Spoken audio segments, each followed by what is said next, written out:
Table mavzusini o'rganishda davom etamiz. Xo'p, biz ko'rgan edik table'da qanaqa filtrlarni ishlatishi. Hozir endi kelinglar stili bilan shug'ullanamiz. Table stilda mana xohlaganini tanlasak bo'ladi. Buni adashmasam birinchi yo ikkinchi darsimda adashmasam ko'rsatgan edim. Yana boshqacha yo'li o'zgartirishi page layoutga kirsak mana sim turibdi. Simga kirsak bu yerda ham har xil turlari mavjud, xohlaganini tanlasak bo'ladi. Endi keyingi qiladigan ishimiz dizayndagi boshqa dizayn menyusidagi boshqa funksiyalar bilan tanishamiz. Xo'p, bu yerda mana header row turibdi, ya'ni birinchi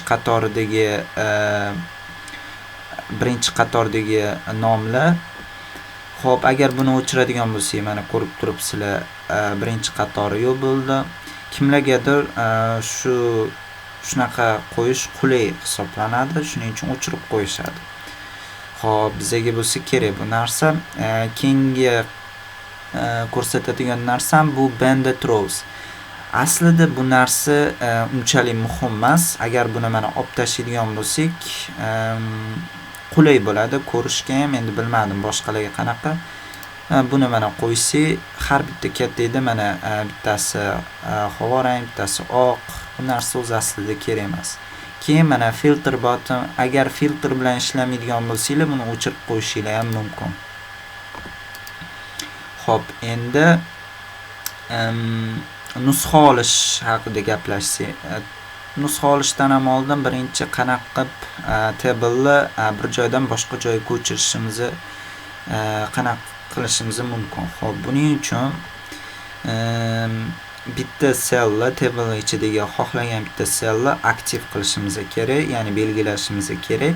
Keyingi qiladigan ishimiz tepaga chiqib, mana masalan A dan A ga olib boramiz. Mana sal teparoq chiqsak, pastni belgilab qo'ygan, yana ozgina harakat qilsak, mana ko'chirish belgisi turibdi. Bitta bosamiz, ya'ni chappa bosgan holatda xohlagan joyga mana ko'chirishimiz mumkin.